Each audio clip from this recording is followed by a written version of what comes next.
Sir ನಮಸ್ಕಾರ. ನನ್ನ ಹೆಸರು ಯಕ್ಷನಾಥಸ್ವಾಮಿ ಅಂತ. ಇವತ್ತಿನ ದಿನ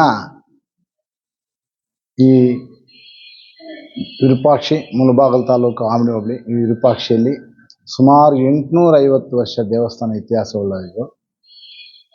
ಇವಾಗ ನಾವು ಚಾಮುಂಡೇಶ್ವರಿ ಜಯಂತಿ ಅನ್ನೋ ಒಂದು ಇದರಿಂದ ಇವತ್ತು ನಮಗೆ ಒಂದು 6 ತಿಂಗಳ ಮುಂಚೆ ಗೊತ್ತಾಯಿತು ಚಾಮುಂಡೇಶ್ವರಿ ಜಯಂತಿ ಮಾಡಬೇಕನ್ನೋ ಉದ್ದೇಶದಿಂದ ನಾವು ಸುಮಾರು ಒಂದು 2-3 ತಿಂಗಳಿಂದ ಅದೇ ಥರ ಕಾದ್ಕೊಂಡಿದ್ದು ಈ ಜಯಂತಿ ಮಾಡಬೇಕಂತ ಹೇಳ್ಬಿಟ್ಟು ಇವತ್ತು ಚಂಡಿ ಯೋಗ, ಚಂಡಿ ಹೋಮ, ದುರ್ಗಾ ಹೋಮ ಈ ದೇವಸ್ಥಾನದಲ್ಲಿ ಹಮ್ಮಿಕೊಂಡಿದ್ವು.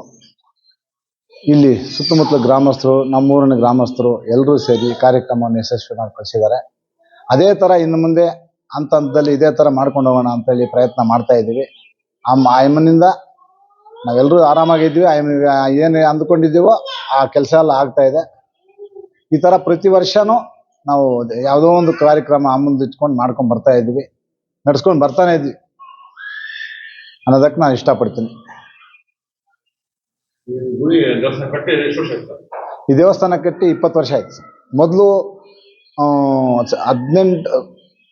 850 ವರ್ಷಕ್ಕಿಂಚೆ ಆಳು ಬಿದ್ದೋಗಿತ್ತು. ಈ ಜಮೀನು ನಾವು ತಗೊಂಡ್ಮೇಲೆ ಆವಾಗ ಈ ದೇವಸ್ಥಾನ ನಾವು ಜಮೀನು ತಗೊಳ್ಳೋವಾಗ ಈ ಜಮೀನು ಏನಾದರೂ ನಮ್ಗೆ ಆಯ್ದರೆ ಸಿಂಪಲ್ಲಾಗಿ ದೇವಸ್ಥಾನ ಕಟ್ಟೋಣ ಅಂತ ಅಂದ್ಕೊಂಡ್ವಿ. ಆವಾಗಿಂದ ಸಿಂಪಲ್ಲಾಗಿ ಕಟ್ಕೊಂಡಿದ್ವಿ. ಇವಾಗ ಇಷ್ಟು ಮಾತ್ರ ಆಯಮ್ಮ ಅನುಗ್ರಹದಿಂದ ಎಲ್ಲರೂ ಸೇರಿ ನಾವು ಊರಿನ ಗ್ರಾಮಸ್ಥರು ಎಲ್ಲರೂ ನಮ್ಗೆ ಸಹಾಯ ಮಾಡಿ ಈ ದೇವಸ್ಥಾನ ಇಷ್ಟು ಮಾತ್ರ ಅಭಿವೃದ್ಧಿ ಮಾಡ್ಕೊಂಡು ಬರ್ತಾ ಇದ್ದೀವಿ. ಪ್ರತಿ ವರ್ಷವೂ ಮಹಾಶಿವರಾತ್ರಿ ಹಬ್ಬದ 3ನೇ ದಿನ ವಾರ್ಷಿಕೋತ್ಸವ ಇರುತ್ತೆ. ಆ ವಾರ್ಷಿಕೋತ್ಸವ ಮಾಡ್ತಾ ಇದ್ದೀವಿ. ಈ ಚಾಮುಂಡೇಶ್ವರಿ ಜಯಂತಿ ಈ ವರ್ಷ ಹಮ್ಮಿಕೊಂಡಿದ್ದೀವಿ. ಈ ಮುಂದಕ್ಕೆ ಏನೋ ಚೆನ್ನಾಗಿ ಮಾಡ್ಬೇಕು ಅಂದ್ಕೊಂಡಿದ್ವಿ. ಆಯಮ್ಮ ಅನುಗ್ರಹ 360 ದಿನ ಹಾಲು ಮೊಸರು ಅಭಿಷೇಕ ಇರುತ್ತೆ. ಪ್ರತಿದಿನ 8:30, 9 ಗಂಟೆಗೆ ಸ್ವಾಮಿ ಬರ್ತಾರೆ. 12 ಗಂಟೆವರೆಗೂ ಸ್ವಾಮಿ ಇರ್ತಾರೆ. ಪ್ರತಿದಿನನೂ ಅಭಿಷೇಕ ಇರುತ್ತೆ. ಪ್ರತಿದಿನ ಪೂಜೆ ಎಲ್ಲ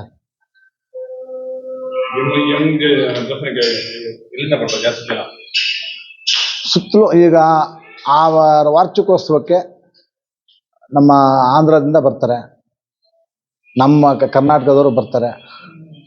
ತಮಿಳ್ನಾಡು ಇನ್ನು ಅಷ್ಟಿಟ್ಟು ಇದಿಲ್ಲ.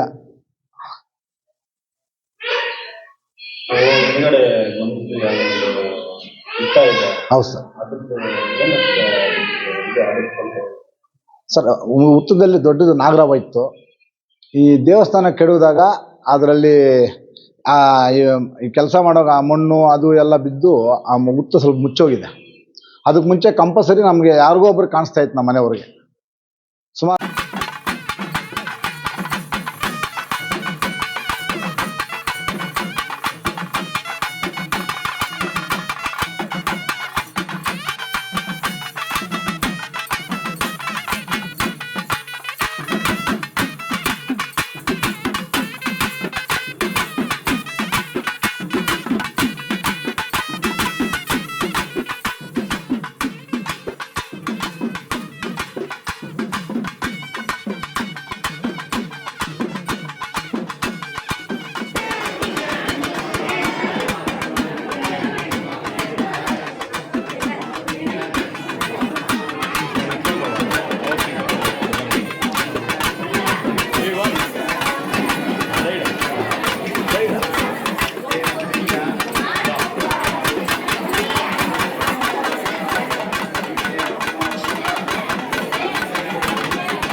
ಬರ್ತೀನಿ ಆ ಕಡೆಯಿಂದ ಬರ್ತೀನಿ ವಸ್ತಾನು ಅಟ್లా ವಸ್ತಾನು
ಯಾಕಂದ್ರೆ ನಮ್ಮೂರಲ್ಲಿ ನಮ್ಮ ಸುತ್ತಮುತ್ತಲ ನಮ್ಮ ಫ್ರೆಂಡ್ಸ್ಗೆಲ್ಲ ಗೊತ್ತಿರೋ ವಿಚಾರನೆ. ಅಪಾಯಿಂಟ್ ಆದ್ಮೇಲೆ ಈ ಆಯಮ್ಮನಿರೋ ದೇವಸ್ಥಾನನೇ ನನಗೆ ಜಮೀನು ಕೊಡ್ತಾರೆ ಅಂತ ಹೇಳಿದ್ರು. ನಮ್ಮ ಬಾಮ ಇದ್ದ ನಾರಾಯಣ ಸ್ವಾಮಿ ಅಂತಿದ್ದ ಟೀಚರು. ಅವರು ನಾವಿಬ್ರು ಈ ದೇವಸ್ಥಾನಕ್ಕೆ ತುಂಬಾ ಶ್ರಮಪಟ್ಟು ಇದು ಮಾಡಿದ್ದು. ನಮ್ಮ ಬಾಮ ಇದ್ಕೊಂಡು ಈ ಜಮೀನು ಕೊಡ್ತಾರೆ, ನಾವು ತಗೊಳ್ಳೋಣ ಅಂತ ಹೇಳಿ. ಸರಿ ಬಂದು ಈ ಜಮೀನು ತಗೊಂಡು ನಾವಿಬ್ರು ಬಂದು ನೋಡಿದ್ವಿ. ಜಮೀನಾದ್ರೆ ಒಂದು ಸಣ್ಣ ದೇವಸ್ಥಾನ ಕಟ್ಟೋಣ ಅಂತೇಳಿ ನಾವೆಲ್ಲ ಅರ್ಕೆ ಮಾಡ್ಕೊಂಡು ಹೋದ್ವಿ ನಾವಿಬ್ರು. ಅದೇ ಟೈಮ್ಗೆ ಜಮೀನು ಆಯಿತು. ನಮ್ಮ ನಾರಾಯಣ ಸ್ವಾಮಿನೇ ಮಾತಾಡಿದ, ಜಮೀನು ಆಗಿದೆ ಅಂತ ಹೇಳಿದ. ಸರಿ ಬಂದು ಜಮೀನು ತಗೊಂಡ್ವಿ. ಸಣ್ಣದಾಗಿ ಪ್ರಯತ್ನ ಮಾಡಂತ್ಕೊಂಡು ನಾವು ಸಣ್ಣದಾಗಿ ಅಂದರೆ ಒಂದು 30-45 ಕಟ್ಟಿದ್ವಿ. ಇನ್ನೂ ಚೆನ್ನಾಗಿ ಕಟ್ಟಬೇಕು ಅನ್ನೋ ಉದ್ದೇಶದಿಂದ ಇದು ಮಾಡಿದ್ವಿ. ಆಯಮ್ಮನಿಂದ ನನಗೆ ಅಪಾಯಿಂಟ್ ಆಗಿದೆ. ನಾವೊಂದು 30 ಜನ ಇದ್ವಿ ನಮ್ಮ ಮನೆಯಲ್ಲಿ. ಎಲ್ಲರೂ ಆಯಮ್ಮನ ಅನುಗ್ರಹದಿಂದ ನಾವು ಚೆನ್ನಾಗಿದ್ದೀವಿ. ಸುತ್ತಮುತ್ತಲವರೆಲ್ಲ ಬಂದು ಆಯಮ್ಮನ ಏನಕ್ಕೆ ಬೇಡ್ಕೊಂಡು ಹೋಗ್ತಾರೆ, ಎಲ್ಲ ಕೆಲಸಗಳಾಗಿದೆ. ಅವರವ್ರ ಇದಷ್ಟು ಒಬ್ಬೊಬ್ರು ಅವರವರ ಕೈಯಲ್ಲಾಗಿದ್ದಷ್ಟು ದೇವಸ್ಥಾನ ಸಪೋರ್ಟ್ ಮಾಡಿದ್ದಾರೆ. ಒಳ್ಳೇದಾಗಿದೆ ಅಂತೇಳಿ ಸಪೋರ್ಟ್ ಮಾಡಿದ್ದಾರೆ. ಒಬ್ರು 5 ಲಕ್ಷ ಕೊಟ್ಟಿದ್ದಾರೆ ಗೌರಿಬಿದನೂರಲ್ಲಿ ನಮಗೂ, ನಮ್ಮ ಇವರು ಈ ಥರ ಅವ್ರವ್ರಿಗೆ ಇದತ್ತು ಕೊಟ್ಟಿದ್ದಾರೆ. ಎಲ್ಲರೂ ಇನ್ನು ಕೊತ್ತೂರು ಮಂಜು ಕಂಬಿ ಕೊಡಿಸಿದ್ದಾರೆ. ಅವರು 6.5 ಲಕ್ಷ ಕಂಬಿ ಕೊಟ್ಟಿದ್ದಾರೆ. ಎಲ್ಲರೂ ಕೊಟ್ಟಿದ್ದಾರೆ. ಸಮೃದ್ಧಿ ಮಂಜಣ್ಣನೂ ಕೊಟ್ಟಿದ್ದಾರೆ. ಎಲ್ಲರೂ ದೇವಸ್ಥಾನಕ್ಕೆ ಬೇಕಾದ ಜನ ಸಪೋರ್ಟ್ ಮಾಡಿದ್ದಾರೆ.